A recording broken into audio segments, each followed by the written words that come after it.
Dis After Dark Podcast is sponsored by Unofficial.com, the home of Halloween Horror Nights news and rumors all year round. Find us on the web at www.hhnunofficial.com. So stop the fog machines and clear the cobwebs. It's time for another episode of the podcast that's nearly the same as all the others.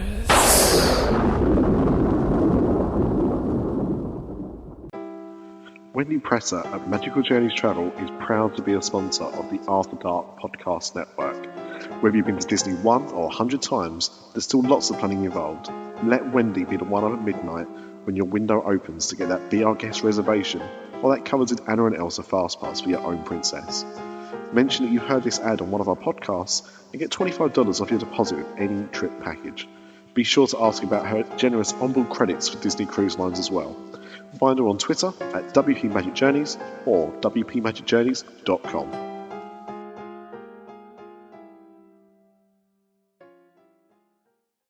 Warning. This show contains childish adult content and is intended for immature, mature audiences. Listener discretion is advised. The views spoken are ours and ours alone, not those of any other bugger. If you're easily offended, we strongly suggest finding another podcast. Everybody neat and pretty, then on with the show.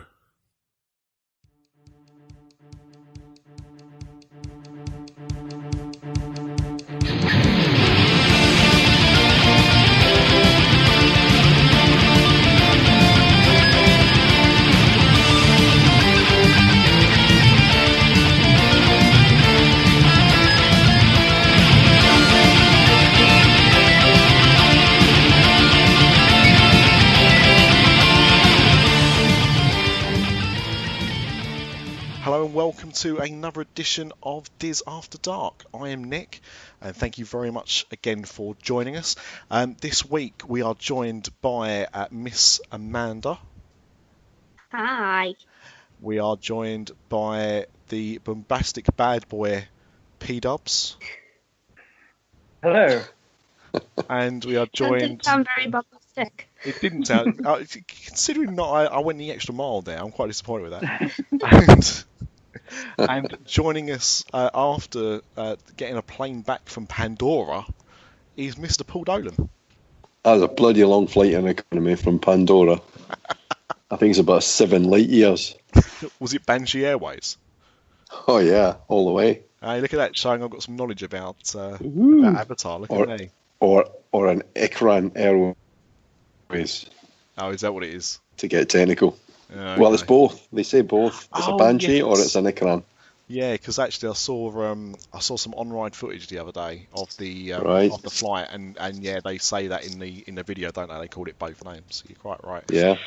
Right, we've got a hell of a lot to talk about this week. So with that in mind, we better start the show off as we do each and every week by saying, what is everybody drinking and who wants to go first?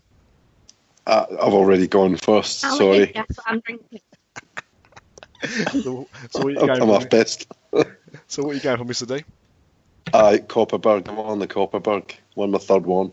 What flavour? I've had mixed berries, mixed fruit, but now I'm on the strawberry and lime. Classic combination. Very nice it is too. Going down nicely. Amanda, I'm guessing by your comment there that you might be drinking your usual and future show sponsor Bud Light, by any chance? No. Oh.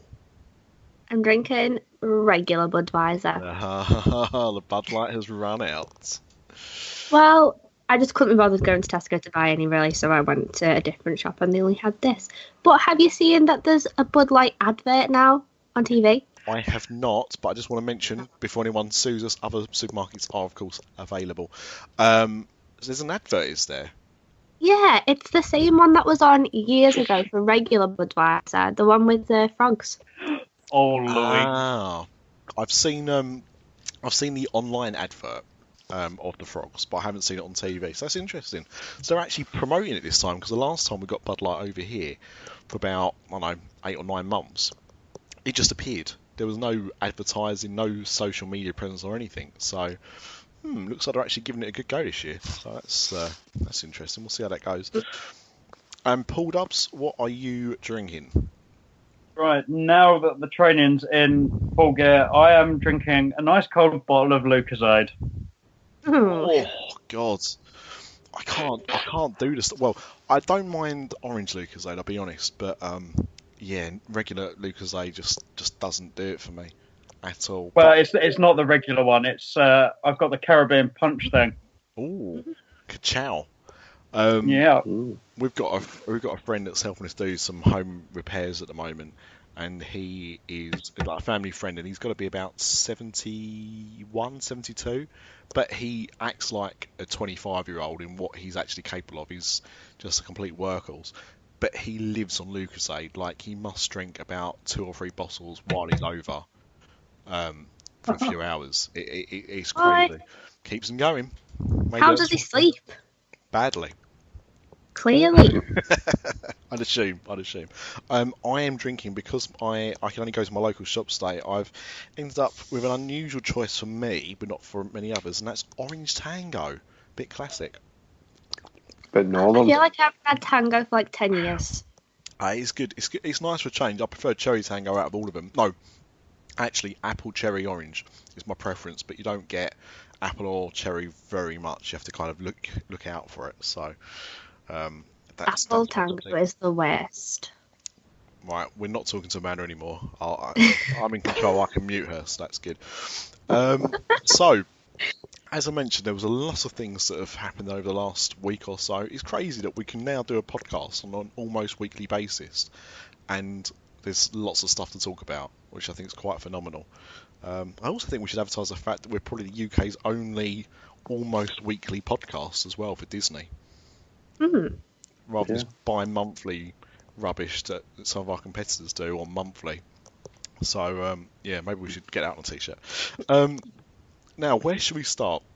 Paul, did you see Pirates of the Caribbean? I did. Excellent. I saw it on Monday. Should we talk about that first, or should we go into one of your news stories first? We can talk about Pirates first. Okay. Well, I think that's pretty big news. So, has anybody else seen Pirates? Is it just being Peter? Well, I've got a question for you. Go for it. So we're going to the movies on Friday. Pirates or Baywatch? Right, so from what I've heard about Baywatch, Pirates. Well, Matt Corn said Baywatch sucks, and I believe Matt Corn, so I'm going to say Pirates. Yeah, I really wanted to go and see Baywatch, and me and my wife were going to go and see it, and then the reviews came in, because I thought the trailer looked really funny, but apparently the trailer is really funny. Right. The film itself is pretty terrible. Now, obviously, I don't know. Me and Paul have not talked about Pirates other than just then, where we just confirmed we've both seen it. I saw it last night. Did you see it in 2D or 3D, Paul? 2D. 2D. Okay, I saw it in 3D, so I got that to play on as well. So, I'd say you're probably a bigger Pirates fan than me. I think when we've talked about Pirates before of the actual franchise, I'm really only a fan of the first half of 2, and that's about it. I didn't like 3 or 4 very much at all. Found 3 very boring. 4 was okay, but it was still quite poor in comparison.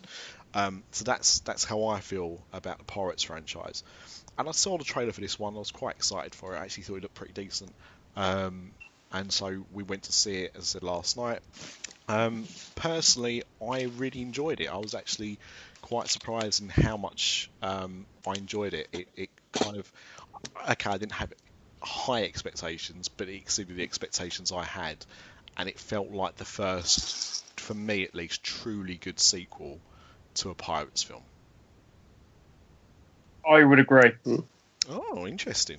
I thought we might have some conflict there. Okay, that's good. No, I certainly agree. There were a few things that I didn't like. Sorry, Paul, what were you going to say? I was just going to say I'm pleased to hear that. I'm a bit surprised, but I'm pleased to hear it. Well, what's been interesting about it is it opened up pretty much everywhere last Friday. Usually, like films often have a bit of a staggered release by a week or so, but Pirates has pretty much opened up in all its main markets already, and it's done massive business in China. It's become like I think it was like the 9th biggest film of all time or something opening, or it's definitely in the top 20 anyway. But in America, it's not done quite as well. I think it opened up over the 4 days to 76 million, which is the lowest since the first Pirates film. But it's been better reviewed overall than I think the last couple. So it'll be interesting to see how it goes, but it's already made 260 million worldwide. So it's made back its production budget, but obviously it has to make 2 times that for it to be seen as a success. So I mean, it was a very expensive film, although I will say you could kind of see where the money went. Because a lot of practical sets, not just the ships, but, you know, where they filmed and everything. You know, they'd spent a lot of money. The opening scene. Yeah. Well, I think any of it kind of took place on the island, actually, when you first kind of encountered Jack. Now, there were, although I've been quite positive, there are a few things I wasn't quite happy about with the film. How did you feel about Jack Sparrow in this film? I think he was a little bit diluted. I didn't think he was quite as in your face as he has been in previous films. I've got to say, it feels like a bit of a film of two halves. At the beginning of the film, you get very drunken Jack Sparrow, and I found him. Huh? Echo. I don't know what's going on. So I found him very boring at the beginning. Sorry, not very boring, very annoying at the beginning. I didn't like drunk Captain Jack. He was really aggravating me. But as the film went on, I kind of warmed to him a bit more. But it was interesting that he wasn't kind of the main focus. But I think in some ways that's the kind of way I'd like to see the Pirates franchise go, if it's going to continue. Where he's like a side. It's the way the first film was. Mm. First film, he wasn't always front and centre. Yeah. And I think that was the issue people had with the sequels, was that he did become the main focus. It's a bit like The Simpsons, where Bart Simpson was the focus in the early seasons, and then it was, you know, once they realised how funny Homer was, that was it. So, you know, it's... Yeah, I think that's the way they need to go, personally. I think if they're going to continue, that's what they need to do. The one thing that annoyed me in the first half of the film as well is Paul McCartney. Now, I mean, it's not a secret, so this isn't, you know, I don't think we're going to go into spoiler territory for you, Mr. No. David, but Paul McCartney was advertised as being in the film, which is fine, but I felt his part in the film was completely bolted on. Like, I just didn't think it was necessary at all. And you knew full well who he was going to be playing just from the picture that they released. Yeah. I didn't think it was particularly funny. I thought the joke was quite funny, actually. But it just felt... And he was playing a Beatles song. It's true. But it just felt so shoehorned in that it just wasn't funny. No. It wasn't on the same standards of... Yeah, it wasn't the same standards as Keith Richards. Who apparently was approached first. And because it doesn't surprise me. Because he wasn't available for filming, that's why I went for Paul McCartney, apparently. But, yeah, I mean, I thought the new cast were pretty good overall. Didn't have too many issues with them. I didn't find them particularly annoying. Quite easy on the eye. For both male and female, so that's good. As I said, I watched it in 3D. Some of the 3D effects are quite good, actually, especially with the ghost pirates. Because there was lots of things kind of floating. And in the 3D, you kind of got that bit of depth where it was, you know, things kind of almost blowing out at you. So that was quite cool. But I wouldn't say it needed to be seen in 3D. You know, it didn't add that much to it. But, you know, it wasn't either way a bad film to see in 3D anyway. It was quite a good use of it. And I suppose, really... Did you stay to the 3D end credits, by the way? I did. Yeah, okay. I wish I Yeah.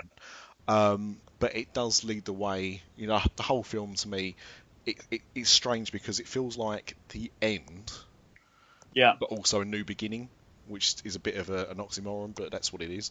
And I'd like to think if they do continue the franchise, they do go with this younger kind of cast, that, you know, well, they've already said they won't do a Pirates about Jack anyway. Yeah. But he And they needs. can't though. No, it's what it's built on. But I think he needs to be the sidekick rather than the focus. But that's why I think it was a better film overall for me, because he was put to the side a bit more. Yeah. Can No, you I rank totally this like in with all of the Pirates films? Where would you put this? I think we're both going to say the same because I saw what you said the other day, Nick. Yeah, so I would say it's probably my second favourite. Yeah. Yeah. Totally agree. Yeah. Mm. I think it's a shame that it's not flopped in America by any means, and it's already doing well globally. But I think it's a shame that it may not do as well as it should do, and that's because every Pirate sequel has kind of been a little bit worse than the last one. So it's been a diminishing return. But I really enjoyed it, and in fact, I'll tell you what, without spoiling anything, my favourite bit was the guillotine scene. Yeah. I thought that was really fun. good. Actually, I wanted to talk about something else, but is it a spoiler? There's a flashback sequence. Is that a spoiler? That was in the trailer. Oh, okay, good. So in that case, I'll spoil it. So, La la la la la la la. you should watch the trailer. Go ahead, do your worst. There's a flashback scene, which is good because it goes into detail about how Captain Jack Sparrow came to be a captain, essentially, and also how he got his name, which was very good. And it was another use of that new technology that they have kind of perfected, I think. I really do think they've perfected it with this de-aging process. So you see a younger Johnny Depp. Whilst I thought it was really good, and again, I thought it was really well done for the most part, it looked like realistic, probably about 90% of the sequence. My only bugbear is I feel that is Disney's new gimmick, in the same way that every Disney cartoon now has to have the main character as a toddler. I thought you were going to say that every Disney cartoon now has to look like Ren and Stimpy. I wish it did. I think every Disney cartoon should, including Frozen 2. But do you know what I mean? Like, I think it started with Tangled. That might have been the first one, where they've got, and this is more merchandising, but they do a range of dolls in Disney Store which are called animation dolls. And the animation dolls, I don't know why they're called animation dolls either, actually, but these animation dolls are dolls of Disney characters as toddlers. And every single Disney film now has to have a sequence with that, where you see the character as a toddler, and it drives me nuts because it's often unnecessary. You know, I feel like I haven't noticed that. That's interesting, and maybe it's because I've got kids, so I'm very aware of these dolls.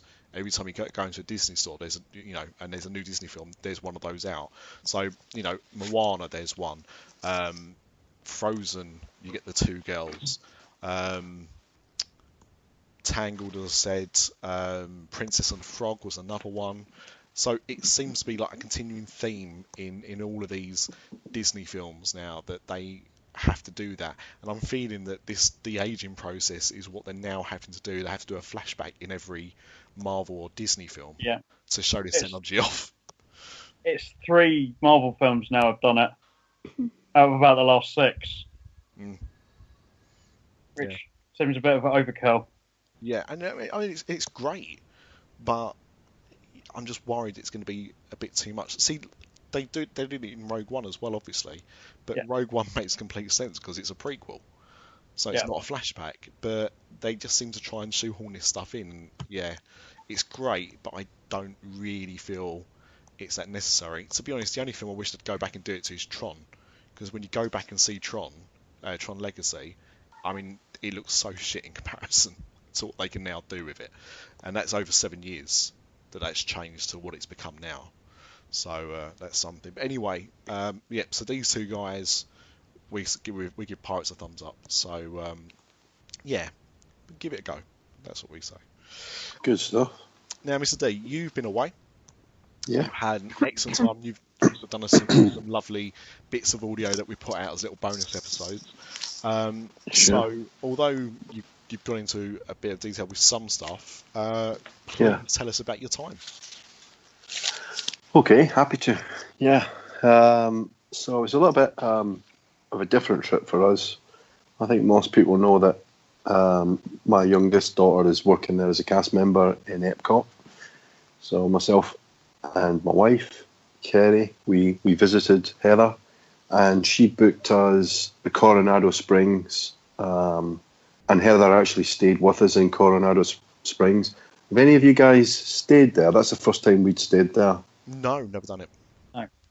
Right. We'd heard mixed things about it. It's a moderate resort, but it's a convention resort as well. So we'd heard some people say it's too big, it's too sprawling. The convention people mix up with the holidaymakers, and some people didn't like that. But I gotta say, we absolutely loved it. We thought it was a stunning resort. It's set around a massive lake, and there's a centre which has got some pretty good facilities. There is a big conference centre there, but I didn't think it took anything away from the holiday feel for us. And we had requested rooms in the cabanas area. So there's 3 different themed areas: cabanos, casitas, and rancheros. So you got the big lake. There's a jogging track around that. There's a gym. You can hire sunny bikes. There's a restaurant there, food court. There's a bar, Rick's Lounge, which a previous guest, Nick, remember the guy that wrote the book about the Disney World lounges? He liked Rick's Lounge quite a bit, I think. Oh, right. So yeah, really, really loved the resort. We were there for 17 nights. Flew BA. So would definitely recommend Coronado Springs. The only thing I would say is, as we were leaving, they were literally starting a major construction project. So they're building a new wing near the convention centre, and we were told that they're going to put a restaurant in the middle of the lake on an island, and they're going to have 3 bridges linking from the shore to the restaurant. So could be quite spectacular. I just hope they don't mess it up, because it's a fantastic resort. So if you're thinking about going to Coronado Springs, just be aware there is quite a lot of construction work that's just kicking off right now, and hopefully it wouldn't impact anybody too much, but just to be aware. We got the new Magic Bands, which I think are the Magic Band 2, which is really quite slim, and there's 2 little screws, and you can take out the centerpiece, which is the piece that's got the chip in it, and you can mix and match the centerpiece with other bands, or you can put them on like a necklace or a lanyard that goes around your neck. We didn't bother, but I gotta say that the technology on the Magic Bands is really slick, and you kind of take it for granted, but we had taken up annual passes when we were there 6 months ago, and we ordered our new Magic Bands. We didn't do anything or tell anybody that we had annual passes, but when we got there, our annual passes were on the new bands.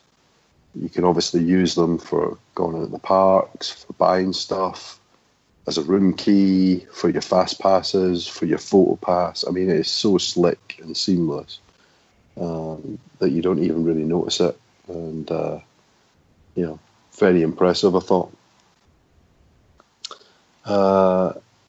What else? We didn't have a dining plan this time. First time we haven't had a dining plan for a long time. Yeah, I can't remember the last time you've been without one.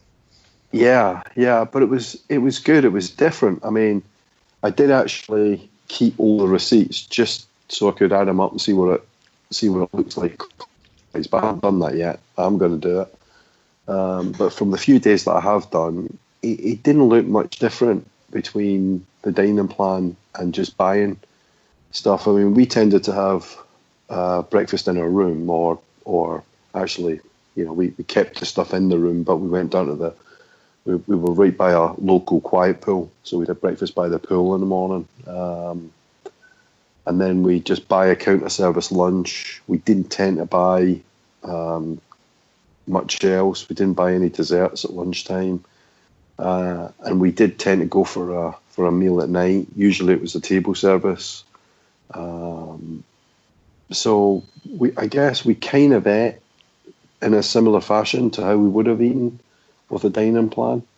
And one of the things that we found as an advantage was if we went for a table service meal and we didn't fancy the dessert, we'd just leave we wouldn't buy a dessert. And then later on, we'd have something in the parks or at the boardwalk or Disney Springs or somewhere like that.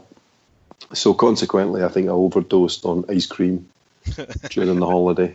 So and I gotta say that going to be getting diabetic anytime soon. I think so. Yeah, I think I've been popping insulin injections since the holiday. Yeah, but we tried Ample Hills at the boardwalk, which is really good, and then also the Cold Stone Creamery at Universal City Walk. Mm-hmm. And I got to say, I'm a big fan of that. And the novelty there is that you choose your ice cream, and then you choose your sauce or toppings, and they fold those into the ice cream. And I thought, it's just a gimmick, but oh man, I got to say, it was one of the best ice creams I've ever had. Cold Stone Creamery? No, I've never done it. Yeah. Yeah, I love Cold Stone Creamery. Yeah. Yeah, it is awesome. good. I mean, like I said, I thought it was just like a bit of a novelty, but we really did enjoy it. Definitely want to go back. So what else? When we were there, you had the Flower and Garden Festival at Epcot. It's like a mini food and wine. So you've got the little stalls around World Showcase Lagoon. Some really nice food, particularly Canada. Fantastic scallops.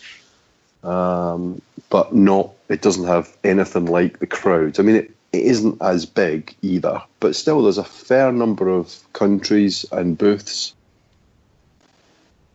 Okay. And it's a nice atmosphere. So it is a good choice, because when we went in October, we hadn't been during food and wine for such a long time, and I was just amazed at how busy it was. And I thought May was actually really good. The weather was similar to October, so apart from one big storm, we didn't see any rain. Temperatures about 92 most days, and crowds were pretty reasonable, apart from people seeing either the Last Wishes or the new fireworks show. Yeah. So that made the Magic Kingdom pretty busy. And then the weekend before before Pandora opened up, there were a lot of people in the Animal Kingdom. But apart from that, crowds were pretty busy, and you could still get most fast passes on the day. So apart from Mine Train and Soarin', you could get pretty much any other any other fast pass on the day for Soarin', Space Mountain, Thunder Mountain, etc. So pretty good. Did you try the lavender drink at Flower and Garden Festival? No. Oh, what? Is that alcoholic? No, I think it's just like a lavender lemonade, but everybody takes pictures of it all the time. No, sorry, Amanda, didn't do that. You should have pinged me a message. I'd have tried it, but I mean, there is a lot. You get like a little passport, a little book, and it's got all the different drinks and foods from the different stalls, and you'd need to go some to try them all in 2.5 weeks. There's quite a few. Let's see, what else do we do? So new stuff. I mean, Big Thunder Mountain obviously isn't new, but it was down the last time we went, so we managed to ride that quite a few times. let's see, Animal Kingdom. We saw the Rivers of Light show for the first time. Thought it was good. Thought it was clever. Didn't think it didn't sort of grip us, you know. I mean, it didn't have the impact of Wishes or Phantasmic or Illuminations, but it was good. And with that plus the Tree of Light show plus Pandora, you know, you've now got a park that is, you know, a day and a nighttime park. I just think they could probably up the ante a little bit on the Rivers of Light show, but it is very clever and well done. We obviously talked about the fireworks show. I did actually get to see it a second time before we left, and I got to say, I thought it was good the first time we saw it. I thought it was even better second time. So I do think they've done a cracking job of it, and it's a really clever use of fireworks plus lighting plus music plus the projection mapping. We saw Star Wars fireworks for the first time, which completely blew me away. I thought it was fantastic. I'd like to see. I've not seen it yet. Mm-hmm. But I would like to see how it compares with the Paris show when they were in Disney Star Wars fireworks, because I'm not sure if it's the same show on a building or if it is, you know, quite different. I'd imagine they must be fairly similar, but yeah, if anyone has seen it, let us know.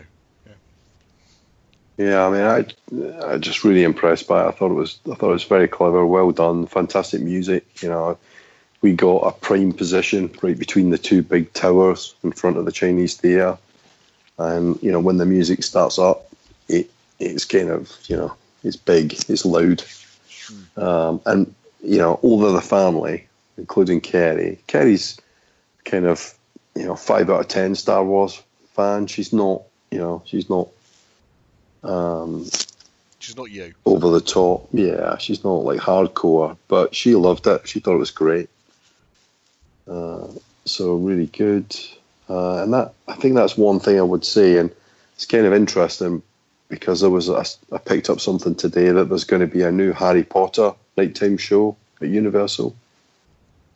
And, you know, that is an area that Disney is way ahead of Universal. You know, you look at Phantasmic, Happily Ever After, plus then you've got I forget what it's called now, the castle show that's right after Happily Ever After, the projection one.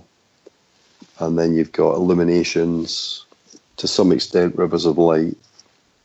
I mean, you know, every partner has got at least one, if not two, nighttime spectacular shows. And given the movie properties that Universal have got, you know, they should be up in their game there. So it sounds like maybe they are with the Harry Potter light show that's coming. Okay. Yeah.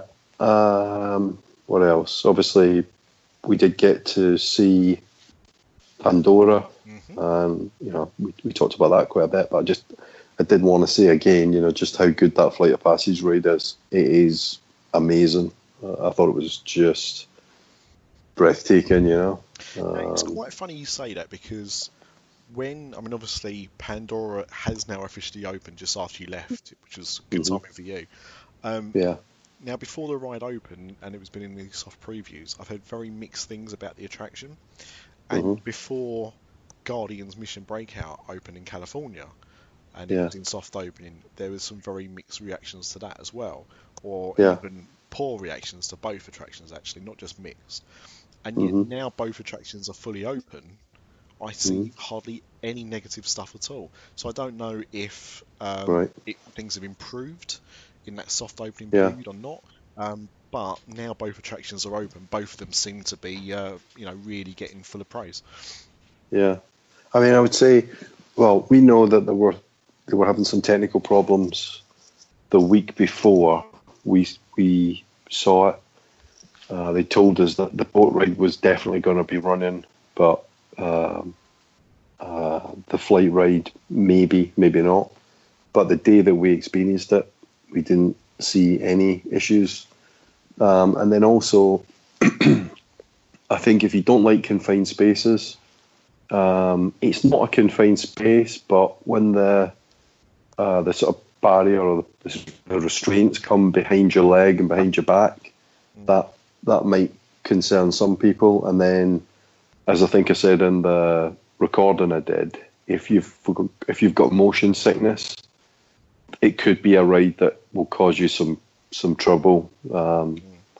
We did ride it with a couple, and the guy normally takes Dramamine for rides like Soarin', and I thought, oh dear, you're in trouble here. And he was, because it's funny, when you come off of those Banshees, you're supposed to be blue, but he was actually green. So I thought, well, I ain't right. But he didn't actually spill his lunch, so that was okay. That's good. Yeah. So apparently that has actually been an issue with the attraction, is that people have been, certainly during soft opening, people were being ill, and that was causing them to have to close the ride down for sanitary reasons, causing delays. But I've not heard so much since it's now fully open anyway. Mm-hmm. Yeah, so I think if you like Soarin', then you'll love this, and it is more intense.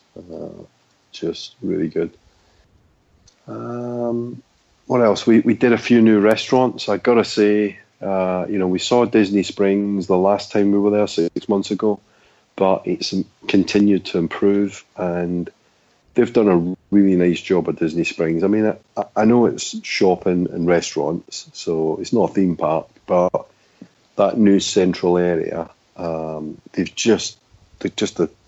feel of it, the quality of it, it is quite upmarket, and they've got some nice little pieces of entertainment going on. I mean, I posted a video about the strolling piano, which just cracked me up. I just thought, oh God, only in America. But they got some live performers. There's a guy called Don Black who's really good, and it's just got a nice feel. But one thing I would say is we tried a couple of the new restaurants. We tried Deluxe Burger, which is like a counter service, but it's a bit more upmarket.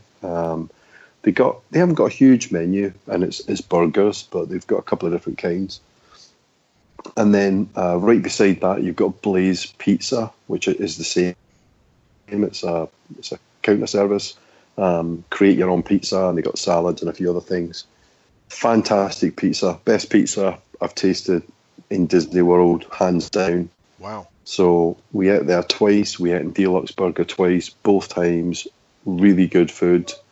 Nice environment, nice setting. You can sit outside on tables by the water, and it's pretty cheap, really. I mean, a pizza with as many toppings as you want was $9.95, and the burgers were about $10, $11, $12, and they've actually got a deal where if there's two of you, you can get burgers and fries and drinks for less money. And then also in that area, you've got Chef Art Smith's, and we ate there, and that was really good as well.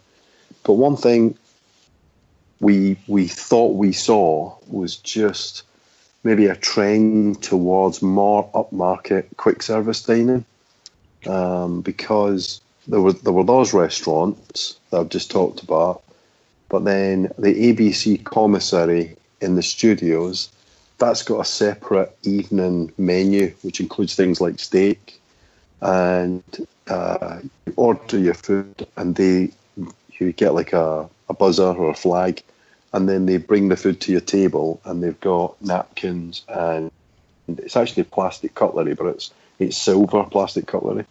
And then the new restaurant in Pandora is got real cutlery, and I thought the food was a little bit more upmarket. So it's almost like Disney's trying to up its game a little bit on the quick service food, which I thought was an interesting trend as well.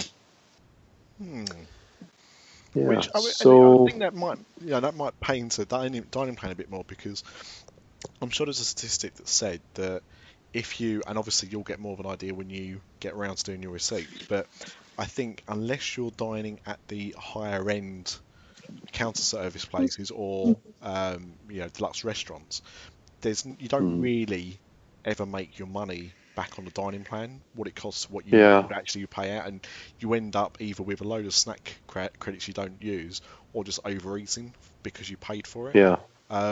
So it would be interesting if the reason for that change and that kind of switch to these new kind of concepts is to make the dining plan seem more worthwhile.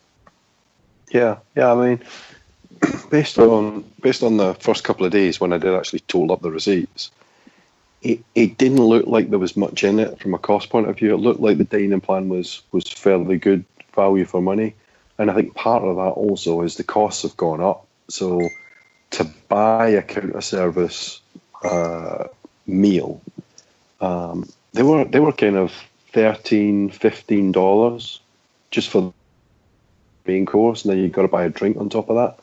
And from the UK, I think the dining plan was £42, which I guess in today's money is what, about $48, something like that.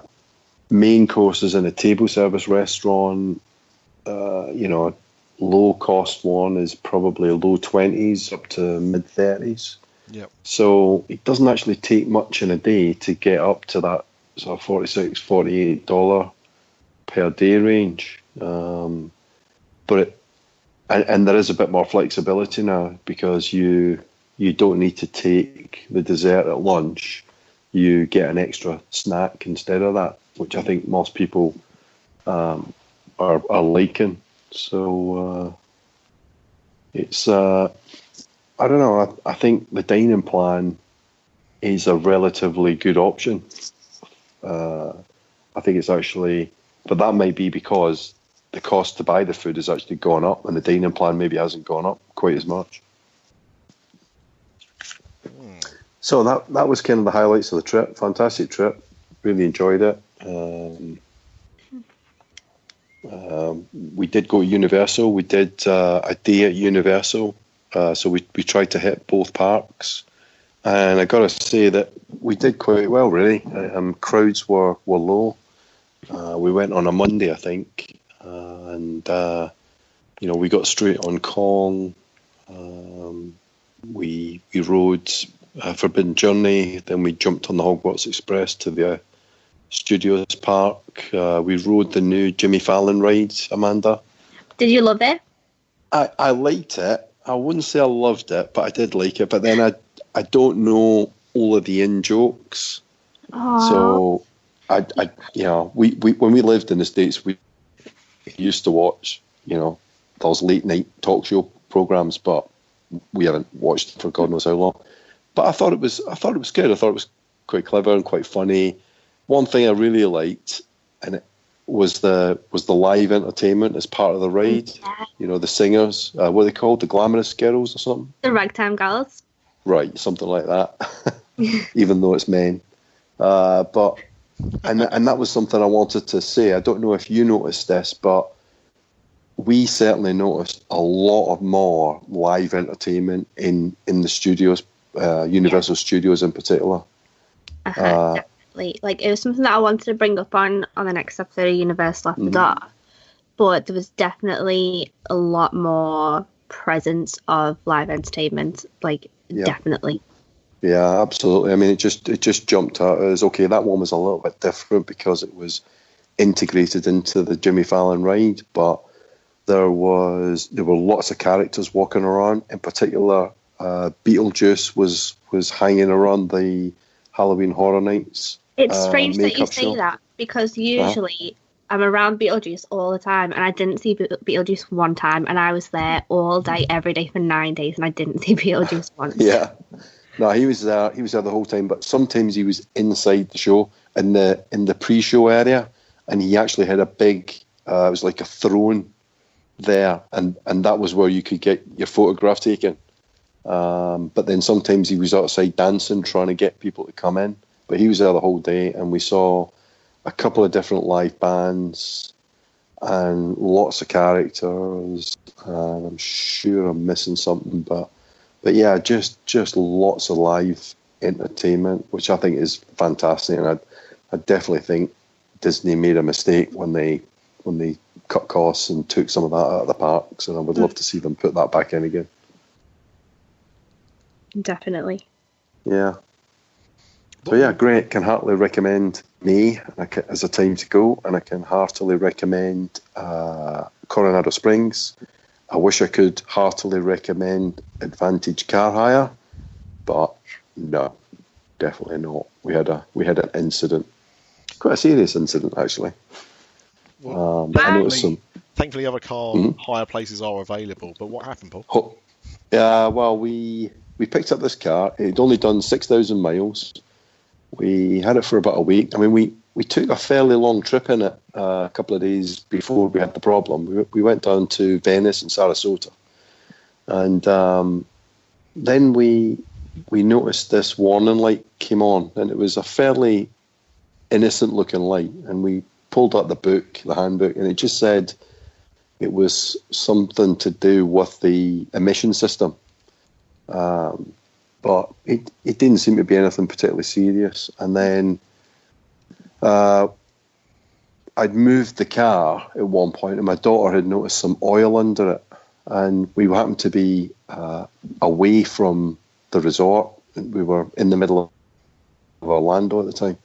And so I decided to pop the hood, or the bonnet, as we would say in England, and just check the oil level in case there had been some kind of leak. And when I popped the hood, the oil filler cap was off and was at the front of the car. So whoever had filled up or serviced the car had left the oil filler cap off, and all of the oil that had been in the engine was all over the engine compartment. It was absolutely drenched in oil. And when I checked the dipstick, there was nothing in the engine, nothing left, and no warning light, no oil pressure warning light had come on. So I phoned up Advantage, and they said, "Oh yeah, that's fine. We'll send somebody out with some oil and we'll get you going again." I said, "There is no way I'm driving this car anywhere. You need to get a tow truck here, and I want another car." And they said, "Okay, fine." Eventually they agreed, and I made them promise that they would send the replacement car, and then they would arrange the tow truck later to come and get the car, because we had lunch reservations, we had fast passes, my daughter was working that night, and it was about 95 degrees, and we were in the blazing sun. Anyway, 3 hours later, the replacement car arrives on the back of the tow truck, and the airport's 25 minutes away from where we were, and boy was I mad. So I got on my soapbox, Nick, and gave him a bit of abuse for that. So if anybody from Advantage is listening, you owe me big time, and to be honest, you suck. There you go. That's the spirit. Yeah. So no, not impressed. Funny thing is, when we took the car back, the second car, when we took that back to the airport, as we pulled in, a woman pulled in behind us, and she said, "I've just picked this car up. I took it out on the freeway, and it was vibrating and shaking, and I'm bringing it back." So not a great advertisement there. No, not at all. For a company that has a name that suggests they're ahead of everybody else, put it that way. Well, you don't go for someone, you wouldn't buy something from a company called Crapper, would you? No. Unless it was a toilet, but, That's true. Yeah. Maybe we were just unlucky. I don't know. Yeah, but it's still not good. I wasn't impressed. I won't be using them again. Back to dollar, I'm afraid. Yeah, if only that was their price. Yeah. Amanda. Yes. There was at least one story. Was it just one story that you wanted to talk about, or was it there were a couple of things you wanted to talk about? I can't remember now. There's two things that I want to talk about, and there's another thing that Paul wants to talk about too. But Disney pulled a sneaky surprise on Friday, and I know, it was super sneaky. They launched a new projection show at Hollywood Studios that is just before Star Wars Galactic Spectacular. and it's called Disney Movie Magic. See, I thought it replaced it. So it's like No, an extra show. Yeah, so it's on, I think it's about 30 minutes before that they show it, and the show's on for about 10-15 minutes-ish. So I guess it's kind of trying to draw the crowd in for Star Wars Spectacular. But this is all centered around the live-action films, so it's things like Mary Poppins, Tron, Beauty and the Beast, Indiana Jones, and I think Who Framed Roger Rabbit as well, and Guardians of the Galaxy. He's flavour of the month. Blimey, governor. I know. So it looks super, super cool, and it was created by my super talented friend and his team, James Michael Roddy. So that's super cool. Yeah. And I've watched some videos of it on YouTube, and it looks absolutely awesome. I'm just gutted that they started it like the day after we left. I know, like, literally nobody had any idea. They just did an announcement over the tannoys in the park, like, hey, there's going to be a show at like 9. Yeah. Gather round. And that was the first anybody knew of it. One thing I found a bit odd, but I guess I think I can explain why, but Fantasmic starts at 9 and Star Wars fireworks start at 9:30. So you can't really do Fantasmic and then get to the Star Wars fireworks in time. And I guess my theory for that was they're done that deliberately to try and keep the crowd busy, spread the crowd. Because Fantasmic was full.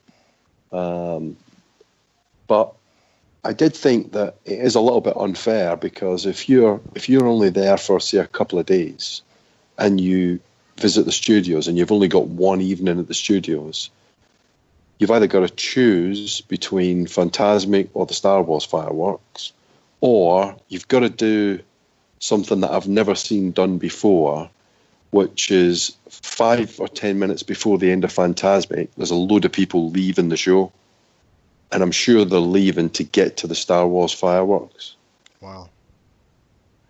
So maybe it's I don't know, they're trying to manage the crowds. Obviously that park is in, a bit of a strange condition right now. But that did, if I was only there for a couple of nights and I had to choose between Fantasmic and Star Wars, that would be tough, because they're both fantastic shows.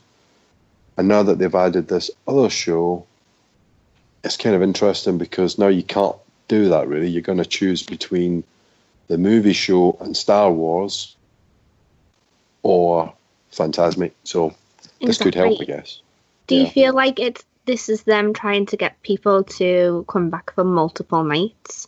Could be, because you obviously, it's now even more obvious that you can't do them both. So you have to come back to the studios. And it is kind of tough, because, it was good for us because we're staying on site. So, our touring strategy is a bit different. We'll quite happily go to a park for a couple of hours in the evening, not a problem. So we'll go back to the studios if we haven't done everything. But if you've got, kind of 4-day tickets and you're trying to make the most of that, or if you're staying off site and you're trying to, really pound the parks, it is quite tough, because you have to go back to the studios twice to see both of those shows. But actually, the studios is a bit light on rides to go with the shows. So, you've got Toy Story Midway Mania, you got Tower of Terror, and you got Rock and Roller Coaster are your 3 big ones. I know you've got others like Muppets and things like that, but do you really have enough rides to justify 2 full days in a park if you have got that kind of ticket, a non-park hopper ticket? So I don't know. It's there's probably a segment of the Disney population that might be feeling a little bit gypped there. Maybe, but usually I tend to not, like, Hollywood Studios is one of my favourite parks anyway, but I don't stay there into the night, because I feel like I've seen Fantasmic so many times, nothing's changed about it, so I feel like I don't need to watch it anymore. So I never stay into the night at Hollywood Studios. This would make me stay. So I feel like it could draw in that crowd that like has seen Fantasmic too many times. Yeah. I've been quite harsh. Sorry, Paul. I was going to say I've been quite harsh on the Star Wars projections, certainly. Not so much the fireworks. I wasn't a particular fan of the way they'd done the projections for the Star Wars thing, but it seems like they figured out those kinks. With this one, I sat and watched it at lunchtime, and rather than having the action going on the two wings of the Chinese theatre, they've just got like some background colouring, and all the action is in that middle bit now. Whereas with the Star Wars, I felt you were losing a lot of it because of what was in front of the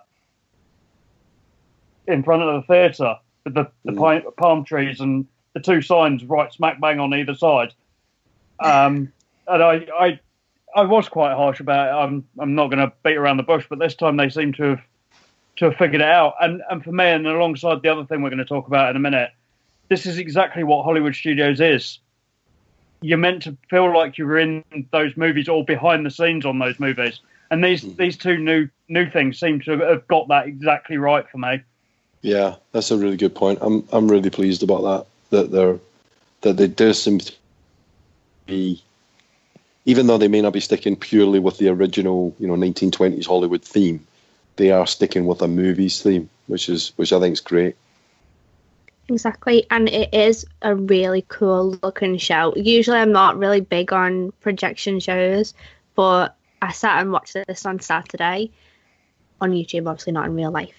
And you can tell that they've put so much work into it. It looks perfect. It's so stunning to see it on the Chinese theatre.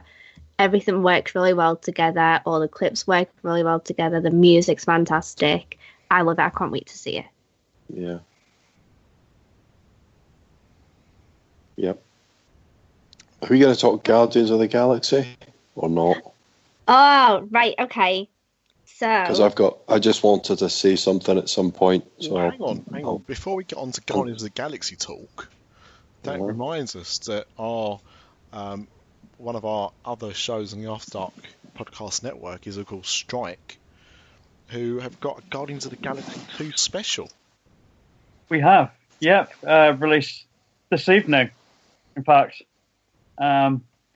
It's a little bit different to what we normally do. We've all recorded separately. Oh. Because we weren't all available at the same time. Craig on his shift work, obviously, why he's not here tonight. Josh is doing his exams at the moment, so he's not even included in this episode. He didn't get around to even seeing the film. No excuse. It's bloody Guardians of the Galaxy. Yeah, and fail your exams and do them again. Yeah, and myself, I was away at the weekend, so it's all been recorded separately and put in together as one episode. So I've not actually listened to it yet. No, we haven't been crossing any streams. Thank God for that. So I've not actually listened to it yet. I recorded my bit this evening and just added the other two together, and I haven't had a chance to listen to the other two reviews. So I'll be listening to that tomorrow as well. And once you've listened to that, you can listen to this. So am I right in thinking, Amanda, this is about Mission Breakout and its associated parts? Yeah, well, kind of. I'll get to that second, but first, I actually watched Guardians of the Galaxy. 1 or 2? 1. Mm-hmm. I'm going to go and see 2 at the cinema this week because I really loved it. Mm-hmm. I didn't think I was going to be really into it, but honestly, I absolutely loved it.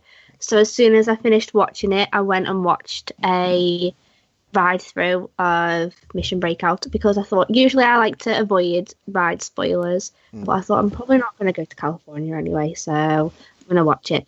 And I knew that I was like really down on what they were doing, but it looks really cool. Oh, it looks phenomenal. I mean, I think, was it last Thursday when the footage started coming out? They'd obviously just opened it, and I think Paul, did you send us through the Rocket Raccoon? Yeah. On it? Oh, phenomenal. I mean, The Rocket. I love Rocket. He's my favourite character. Oh, I mean, sod. We haven't seen Guardians Volume 2. You'll change your mind. But Oh. no, he's still good. But what I mean is that other characters you might prefer more in the second one. But Paul, I mean, I know you've seen the famous Pandora animatronic, and that's great. Mm-hmm. But the Rocket Raccoon animatronic, I think, is amazing. It bloody runs around the room. Well, that as well. Yeah, I've seen the video, and it does look incredible. I got a couple other things to say though. So, are you ready for it? Bring it. Okay. Well, I got a couple of things to say. So the first thing is the Rocket Raccoon animatronic does look amazing. I don't know how it compares in real life to the Avatar one. I don't think it matters. They're both amazing. So great, big tick there. We did actually have a family of raccoons that were outside our hotel room, but I'm afraid I called them Miko, or we named them Miko, which wasn't very original. We should have probably gone for Rocket. I can actually vouch for the fact though that raccoons like NYPD pizza. They eat a lot of it, usually straight out of the bin. But in terms of the ride itself, the thing I wanted to say, right, was, it's great that Guardian of the Galaxy is done really well. The movie's done really well. That's fantastic.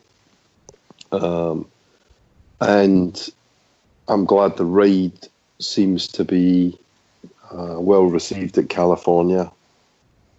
But don't touch my fucking Tower of Terror at Florida. Okay. I so much agree. I really liked the film. I really liked the California one, but no, don't touch Orlando Tower of Terror. That's it. And I gotta say, right, I looked at it with different eyes, or not different eyes, but refreshed eyes when I went on it this time.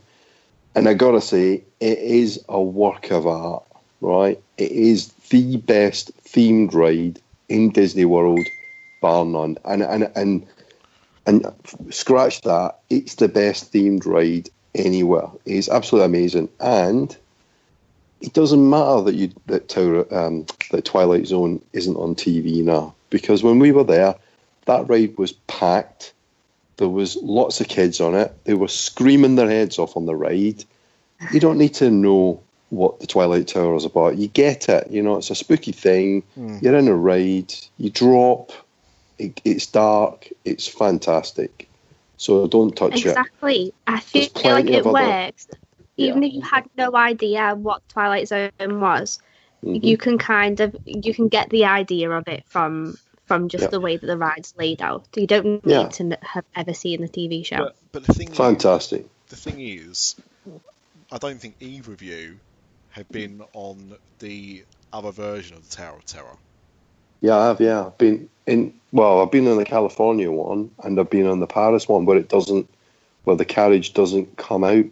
Yeah. So I'm fine changing Paris and changing California. Although for people that haven't been, you lose the what they call the fifth dimension scene in the Twilight Zone ride, which I think is one of the things that I like the Paris version.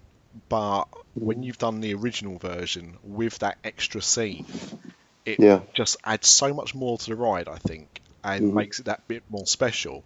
And without it, the California one and the Paris one lack it. And that's why I mentioned it, because like you, I would have no problem with them going to Paris tomorrow, changing it. I'd prefer that they Guardians, but leaving Magic Kingdom alone. I'd prefer that they didn't, Nick, if I'm being honest, because and here's the thing, although the Paris one isn't quite as good as the Florida one, I admit that, but it is still a well-themed ride, and it's a spooky ride, and people like spooky stuff. They love Tower of Terror, and they love the Haunted Mansion. And let's be honest, there are areas in Walt Disney World that need an update. So put a bespoke, Guardians of the Galaxy ride in one of those areas. Put it in Epcot, and theme it properly. Because I gotta say, the outside of the California one kind of looks like a Minecraft penis to me. You know what I mean? It looks like it's a square thing covered in veins. And You know what though? When I was watching the film and you saw the collector's building thing in one of the scenes of the film, I was like, oh yeah, actually, I get what they're doing now. Yeah. Right. Yeah. Okay. I think the big problem is that everyone sees it as taken away from the aesthetic of the park, which it does. But let's be honest, in the next 5 years, that park is not going to look how it does now. It's the first stage of the change, and therefore, at the moment, it looks completely out of place. I get that, but it won't in a few years' time. And but it's Yeah. not right for the studios, or at least not that part of the studios I don't in think Florida. As I think we said before, I would be happy with a Guardians makeover for Rock and Roller Coaster, and I would be even more happy with a Guardians attraction replacing Ellen's Energy Adventure.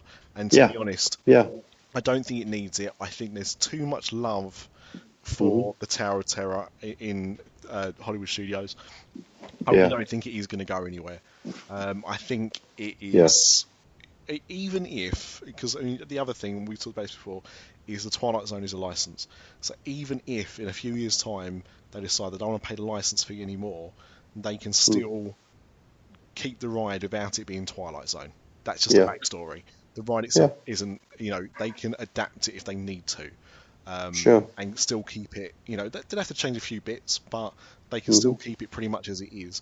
But I would not be happy seeing that one change. As much as I love the new Guardians overlay that I've seen, and I said I'd welcome it in Paris. And also, I know you said about spooky stuff, but Phantom Manor is a lot scarier than Haunted Mansion. So we've already got scary rides in Paris. But yeah, to you too. Whoever. But yeah, I would be happy with.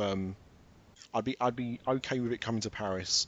I'd be happy with it coming to Paris, but yeah, stay out of the Hollywood studios. That's. I'd like to see them. I'd like to see them putting something in Epcot. I mean, you've got Ellen's. You mentioned that, but even Mission Space, that's never done the business that it was supposed to do. No. But I can just see futuristic theme. I can still just get rid of that at some point. Once it's done its amount of miles it needs to do to, make their money back on it, if it hasn't already. I think they should just scrap it. No one ever talks about Mission Space in a positive way. Like, I need to do that again. When we went the second time, we just avoided it. We just found it a bit boring, to be honest. It's okay, but it's never really. I was going to say it's never really taken off, but of course it has. And Well, I'm glad you finally got around to seeing Guardians, Amanda, because, I mean, my wife was like you. She didn't want to go and sit at the cinema with me. And, as we discussed before, is obsessed with Guardians of the Galaxy. It's her favourite Marvel film, the only one she's watched numerous times. So I'm glad that you've watched it and enjoyed it. I loved it, honestly. I put it on and I was like, I'm going to have to watch this because everyone's just going to be talking about the second one and I won't know what they're talking about. And I really thought that I wasn't going to like it. Or I thought maybe I like it just because I've got a crush on Chris Pratt. But who doesn't? I know, exactly. But I loved everything about it. I was like, I can't believe it's taken me this long to watch this. So I'm defo going to go to the cinema this week and I'm going to watch the second one. It's definitely worth it. And then, of course, you can download the episode I recorded with my friend a few weeks ago and listen to us talk about it for an hour. And then download S.T.R.I.K.E. and you get, all these people talking about Guardians to you. It'd be wonderful. Exactly. I watched Ant-Man at the weekend again. And when we were there, we were in the Honey, I Shrunk the Audience theatre. And they're using it for Pixar shorts now, which is actually quite good. It's better than I expected. Because they use some of the effects from the it's 3D, and they use some of the effects from the Honey, I Shrunk the Audience show. But Disney should do something with that theatre. And to me, I mean, you think about Honey, I Shrunk the Audience and Ant-Man. I mean, there's got to be a relatively easy, relatively quick, relatively cheap attraction they could put in there. For example. Well, they have, haven't they? Because haven't they replaced, or aren't they replacing Buzz Lightyear with that in Hong Kong? Oh. Yes. Ah, okay. So there is like Men in Black, Buzz Lightyear style Ant-Man attraction. Uh-huh. So I reckon that might be what they do. Yeah. To be honest, I think any Marvel property is probably too good to be stuck in that little theatre to do it justice. I know what you're saying, Paul, but I think they'll probably go down an actual attraction route rather than a movie route in there. It's a big pavilion, because you've got Figment in there, and then you've got all the, what do you call them, the imagination works upstairs. There's a lot of space in that pavilion, and if they kept the shell of it, it's very futuristic. It's got the waterfall that goes uphill, and all that.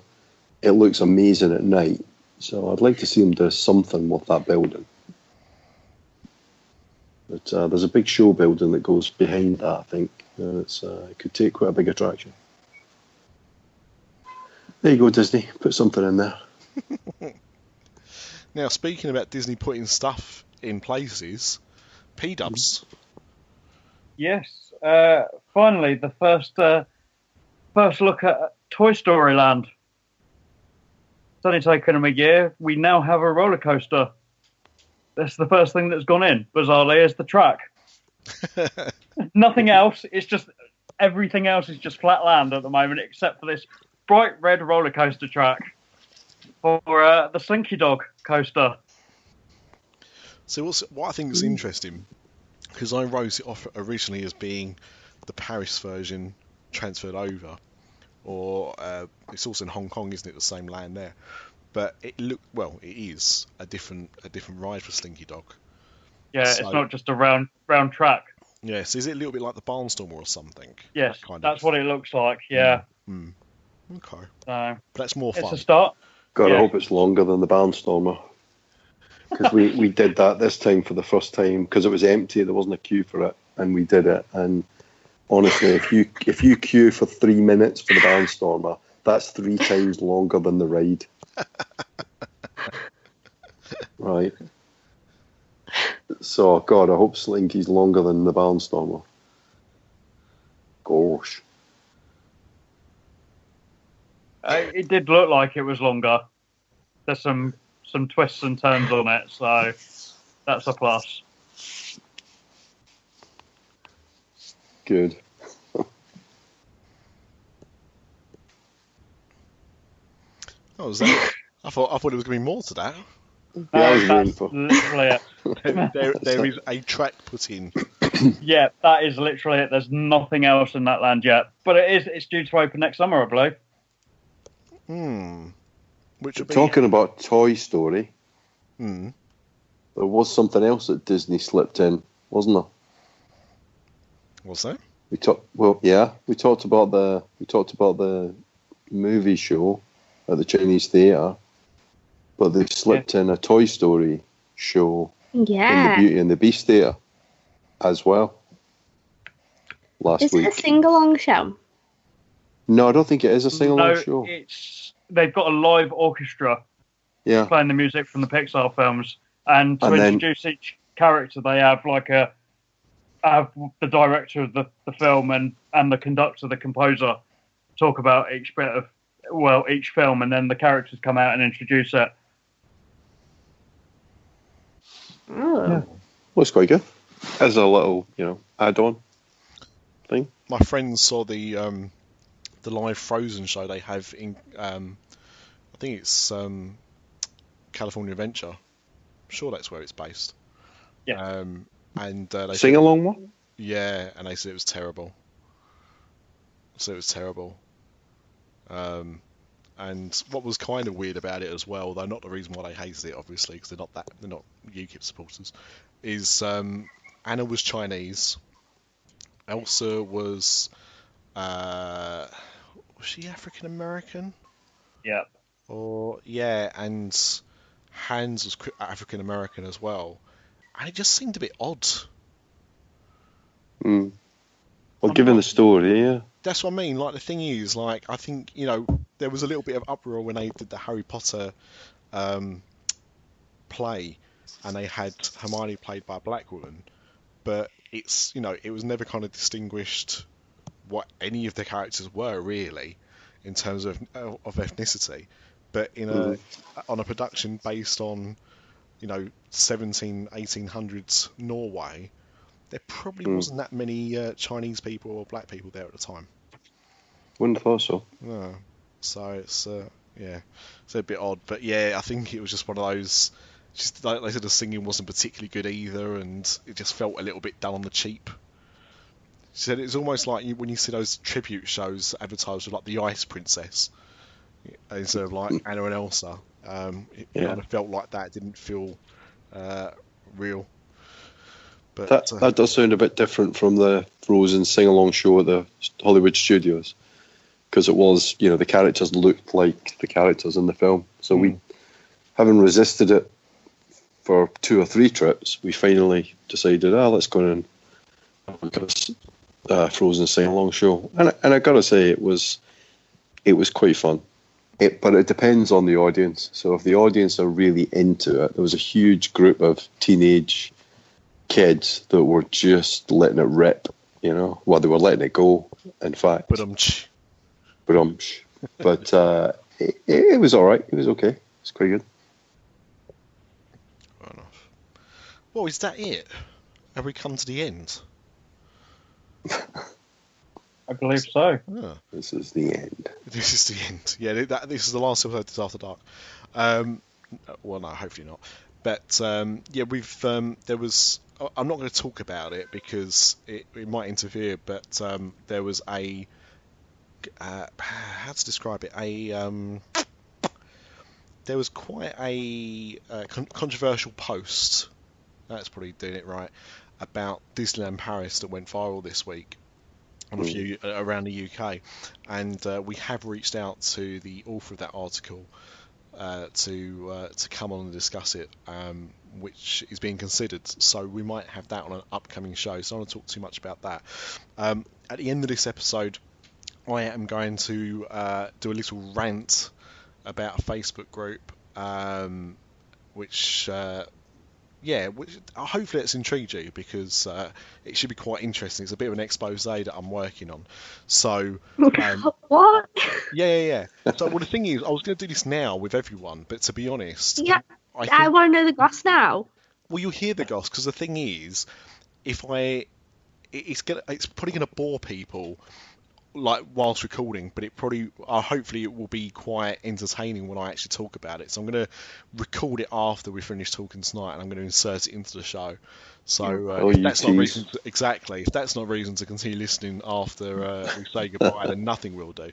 But yeah, basically I'm trying to expose a scam.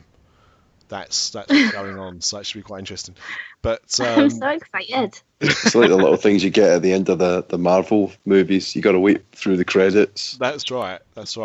Little sting. Oh wait, speaking of that, right? I spent the entire time I was watching Guardians of the Galaxy, like, where the hell is Baby Groot? Where the hell is he? Honestly, the whole entire time I was like, have I missed it? Have I blinked? Like, where is he? And then at the very end in the credits, I'm like, yes, Baby Groot. Oh yeah. Baby Groot is causing me to echo. Baby Groot is one of the standouts of the second film, but Groot, Star-Lord, Drax, Rocket, they're more standouts for me, I think, than almost anyone else. So you'll have a blast. Like I don't think anyone's really slagged off Guardians 2. It's just, I'm excited. I cried at the beginning of Guardians, and I cried at the end of Guardians. Are you going 2D or 3D? Well, right. I don't understand why every single film that comes out now is 3D. It's not. Well, I feel like it is. Yeah, not everything. Because I mean, like Fast and the Furious was still 2D in most countries. But I feel like it would have had a 3D in there somewhere. Oh, it is in China. Like nearly every film that comes out in China is in 3D. That's the way that I feel we're going. Like when you guys were talking about Pirates before, I had no idea that Pirates was even ever going to be in 3D. The last one was as well. Pirates 4 was in 3D. I'm going to go 2D. Okay. I mean, I only saw it in IMAX 3D. In IMAX 3D, it was stunning. But again, I think there's a difference between seeing a film in IMAX and seeing a film in a regular cinema.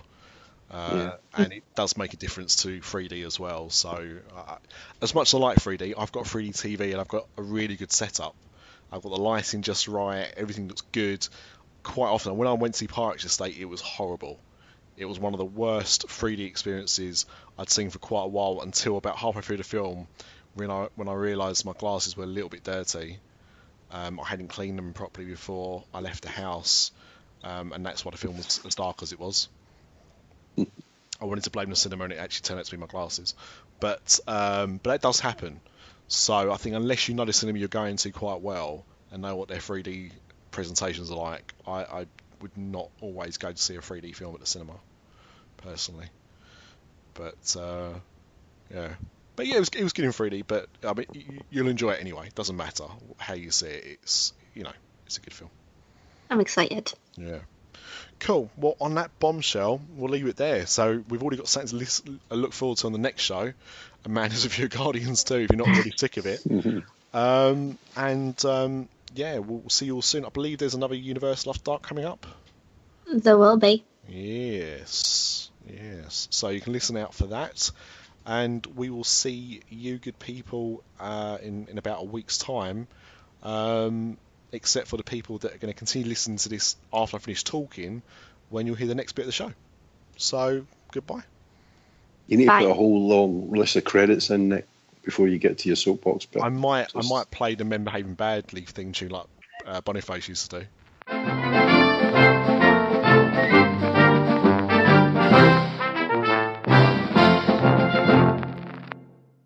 Dun dun dun.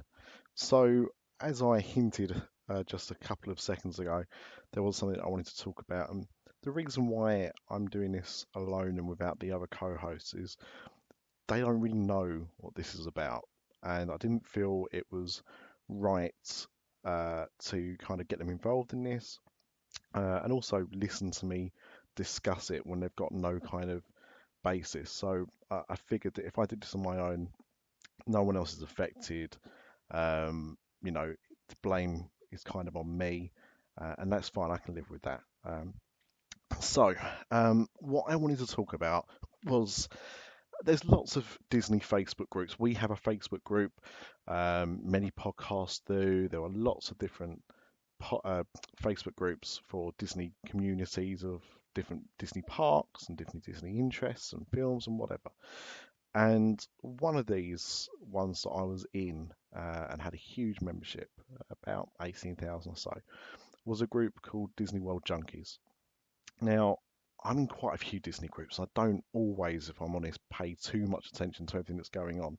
I just kind of pick up on things that pique my interest, so like news stories or rumours or things like that. But yeah, I was in this group. And it's not the group itself that I've got an issue with. It's actually the creator of the group, a guy called Frank Goodman. Now, let me be blunt. This guy does not live up to the name. He's not a good man. As I said, his group's got 1,000 members, but it's not all what it seems. I discovered a few weeks ago a Facebook group called Disney World Junkies for the band. Now, I was in the Disney World Junkies group, and I was intrigued how a group of band members from another group could have thousands of people in it as well. So just out of morbid curiosity, I joined. So going back to Disney World Junkies, Frank has created this illusion that Disney World Junkies is a massive community, and to kind of pledge your support, you should buy one of his t-shirts. And this is where things kind of get weird. You see, he wouldn't advertise how much the t-shirts were. You had to ask him for prices. He wouldn't send you an invoice. He would ask you to pay friends and family to his son's PayPal account. Now, for those that don't know and don't use PayPal, you can either pay for goods and services or friends and family. If you're paying for friends and family, you pay all the PayPal fees, but also it's seen as a private transaction, almost like a bank transfer. Whilst you pay for goods and services, there's a contract between who you send the money to and the person receiving the money. And remember that part, because that's going to come in important in a little bit. Now, the t-shirts were ridiculous in what he would be charging, because this was all being done in Facebook Messenger. So there was no publicised prices. There is now. If you join the group now, he does have his prices up. But before, it was almost like everyone was being charged different amounts. And I know this because in the Disney World band group, people are more than happy then to show each other the messages they were having before they got banned by him of what these prices were. And they were all over the place. And on top of that, it was a shipping charges. He would be charging people $20 to ship a T-shirt in country. Now, I know friends that live out in America, and they're paying maybe $7 to $10 tops to send a few T-shirts in a small package across the country. And here he is charging over $20, $40 to Canada for one person as well.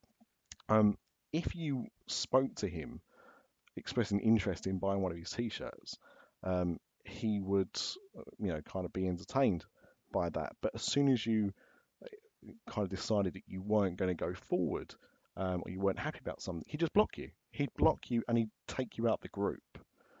It's just a very, very odd thing to do. Now, I've seen these conversations, and there's no malice or anything, untoward there. There was no kind of aggression from the people he was having contact with. It was just as if, as soon as he knew they weren't going to buy his products, they were gone. Again, that's quite important for later on. So I've been shown dozens and dozens of these messages. He's now charging about $26 plus shipping and handling for a shirt. Now, these are just single colour T-shirts with a single colour print on them. I know that it doesn't cost that much in America to print a T-shirt. So, he's clearly trying to rip people off if you just looked at that element of it. And he also charges Florida tax as well. Yet I don't think, and correct me if I'm wrong, but I don't think you can actually declare tax on a friends and family payment from PayPal. So I think that's just another thing that he's adding on top. He also advertises sales nearly every day. Always limited time offers, buy now, extra discounts. Basically, he's the DFS of Facebook admins. Other people will place an order and get half the order or maybe get nothing at all. If you message him to complain, then you are blocked. If you complain to PayPal as you paid friends and family, you couldn't raise a complaint. Basically, you were swindled and screwed. The creator of the band group did so because he was hearing of some of these issues and decided to do some investigating. And it turned out that this wasn't the only shady scheme that he had been involved in. Previously in New York and New Jersey, he was a wrestling promoter who had also been accused of scamming the talent and was effectively run out of town. And by the way, feel free to Google him and wrestling. So Frank Goodman and wrestling. There's forum threads and all sorts where people have kind of called him up on his actions. So, everything I'm saying is pretty much in the public domain. I'm not saying anything that's, untoward as far as I'm concerned. So he started getting evidence about him, and Frank had got wind of this. So he started coming up with these stories of him stalking him, sending people to his house, and he tried to get a restraining order out on him, even though in his claim to the, I don't know how it's done in America, it's the police or the court or whatever, he'd admitted that they'd never met and never actually made any kind of contact. But he managed to get a hearing in court. The problem is that Frank didn't know where this guy lived, but could see where he worked. So he contacted his employer and got the paper sent to him, and then was fired from his job. Yet when the court case happened, it was thrown out due to lack of evidence. The judge ruling he had done nothing wrong. He'd managed to get a man fired from his job, and yet it's been shown to have done nothing wrong. The reason I'm telling this story is because I hate injustice. Frank is the equivalent of the Church of Scientology. People are drawn in by him until they see the truth. He does live Facebook videos where he attacks anyone who dares question him or anything he does. And I'd had enough. And during one of his last Facebook live videos, he once again accused people of bullying him before saying that Disney Junkies band group takes the piss out of everyone in his group and how Bill, the guy around the band group, has man boobs, and kept going on about his appearance in a very weird and strange and creepy way, and how pathetic he was, and how people should go after him and message him.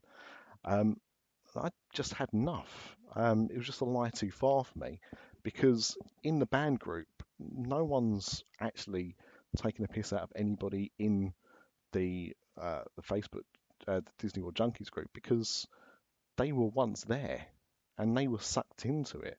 So they feel pity for people in that group, but there's no insulting going on at all. It's a group where people are trying to get together to make somebody aware of the scam that's going on. That's it. But of course, it's also trying to get Frank stopping from operating in his t-shirt deals. So that's why he's doing it. So I piped up, and all I said was that, that's not true, and that, people in that group do not attack members of the other group. And then that was enough. Frank had seen my name, had then turned on me and directed the video at me, stopped what he was trying to shill, and got everyone to put my name out there, and asked members to contact me and attack me and send me messages, which they didn't, but all because I dared stood up against the might of Frank. So, why have I done this? Like I said, I don't like bullying, and I don't want anyone else to be scammed. If just one person listening to this part of the podcast is awoken by me saying this, then it's all worth it. He's ruined one guy's life. He's ripped off hard-working people to only profit himself. People have reported him to Disney, people report him to PayPal, but it's obviously not enough and it needs more. So if you do believe in this, please look for the Disney World Junkies for the Banned and Blocked on Facebook, or ask me and I'll add you to the group. And hopefully something can be done, because I'd like to think that we all like Disney and we all enjoy Disney. We might have different views of things, but I think we can all agree that nobody likes to be taken for a ride. Nobody likes to feel like they're being bullied. And this guy feels that he can do what he wants. He's an ex-professional wrestler. He's an ex-wrestler. He was semi-professional at best. He never made it big anywhere. But he feels that he has this almighty power over people. And he has some lackeys that hang on every word. But not everyone does. And, really, all I want to do is raise awareness of this. And like I say, just stop you from getting reeled in by it all. As I said, if just one person, it stops them being scammed, then it's worked, and that's all I can ask for. And if anyone has been affected by this, please contact our Facebook group, send me a message, tweet me, and I'll pass the messages on to Bill, who is still putting together evidence to try and see if he can get some action taken. It's not going to be an overnight thing, certainly, but I think it's important that we just try and do anything that we can. So thank you for listening, and we'll now finish off the podcast with everyone else. Cheers. That sounds like in credits. He's jumping out of aeroplanes now. I know. He's been scuba diving. He is definitely. He's James Bond on a budget, isn't he? Yeah. He's definitely doing it whilst killing criminals or spies. Yeah, absolutely. Yeah. We miss you, man. All right. Yeah. Come See you in about a week's time. Bye. Bye now. I'm Mary Poppins, y'all. I'm Groot. Oh, and stay tuned. We hope you've enjoyed this podcast. If you would like to support Dis After Dark and the other After Dark Network podcasts, please visit our website at www.patreon.com/Dis After Dark. That's patreon.com/Dis After Dark. Thank you.